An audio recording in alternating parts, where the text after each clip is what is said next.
Hi everybody, we're starting this week's the portion of Ki Teitzei in the book of Deuteronomy, and my discussion is the Rebbe's talk in Likutei Sichos, volume 19, the second talk.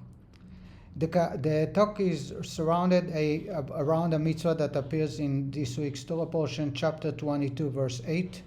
The text reads, If Ki Tivne Bait Chadash, when you build a new home, ועשית מעקה לגגיך, you must erect a guardrail around the roof, פן יפול הנופל ממנו, so that the fallen may not fall down from the roof, ולא תשים דמים בביתך, and you must prevent a bloodshed in your home.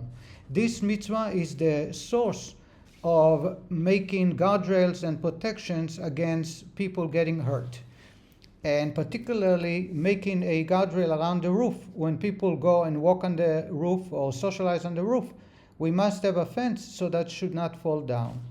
The Rebbe is asking several questions. Two of them I want to mention. The first is, the Rebbe is asking that if God wants to teach us that we must create a fence for protection, why the term Bait Chadash, a new home?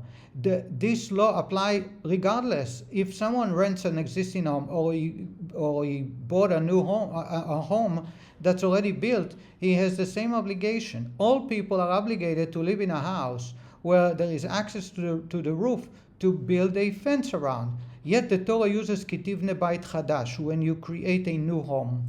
Second question that I was asking, the Torah uses the phrase Ki Yipol Hanofel Mimenu, so that the fallen should not fall down.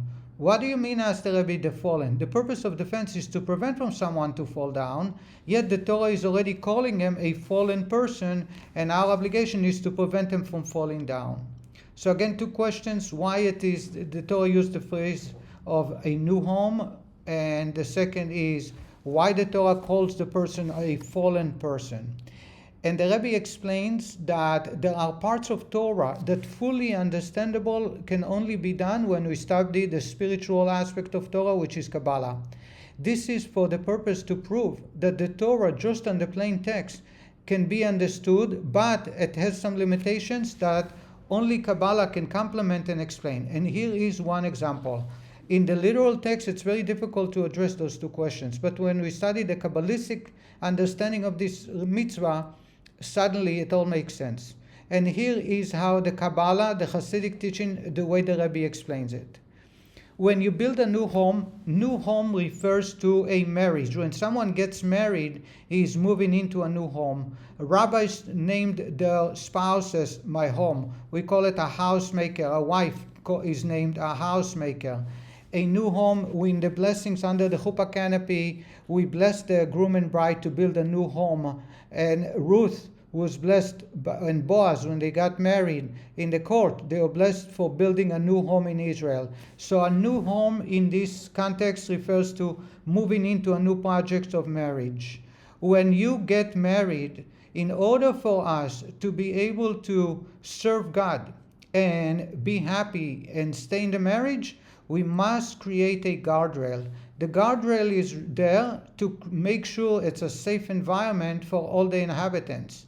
And therefore the Torah continues on to say, Ki Yipol Hanofel Mimenu, for the fallen must be prevented from falling down. Says the Rebbe, anytime someone moves on to a new project, albeit he is serving God and that the main purpose of life is to get married and to continue the human race, yet it is a falling down from the previous stage. When a person is single, he is not responsible for the other lives. He is don't need to answer and don't need to follow lifestyle and liking of other people. When they get married, they accept upon themselves to please, to follow order, to make sure that everyone is in agreement. This is considered a downgrading from the previous stage. That's what we call falling down. And therefore, in order for that to be prevented from continuous falling, to break apart the house, we need to make sure that we have a guardrail, a fence around the roof. The fence refers to, in Kabbalistic terminology, bitul, self-nullification. When we are humble to be able to embrace all of God's requirements, commandments, and demands, we are able to create a beautiful edifice for God and therefore for ourselves as well. So therefore, says the Rebbe, if I build a new home and I want to make sure, even though I fell down, I moved to a new stage, I can prevent from falling farther by creating a fence. The Rebbe goes on to say that in everyone's life, even single people, a new home refers to the soul as she enters the body. The body is a housing component for the soul. The soul and the human body and the physical universe are very foreign to one another. The soul had fallen down many, many grades, many levels, and many worlds before it entered the universe and before it entered the body. That's considered great falling. However, in order for the soul to be able to dwell in the house properly and not continue the falling, there must be a guardrail, there must be a fence. And that fence is Kabbalat Ol, where we accept God's yoke and are willing to follow God's commandments and order. And of course, we should use our brains and intelligence to serve God, to understand, to study the Torah, but it's not a condition, a prerequisite to our serving of God. This way, the new home will become a great, great edifice for the soul, where she attains much greater height and connects to God to a much deeper level than she could without living in that new home. In that way, the new home is a new project that elevates the soul and brings her closer to God.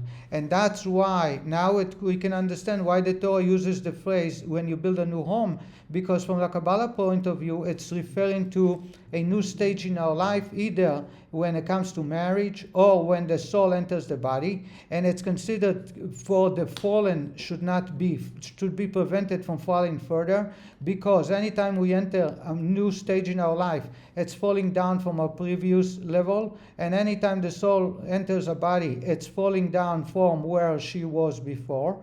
However, we have an ability to prevent the falling by actually elevating the soul or the marriage when we accept God's yoke, Kabbalat Ol or Bitul, where that will be the glue, so to say, that connects all the dwellers of the house, and it will connect God, the neshama, to God, to cleave unto God, to a much farther level than it was before.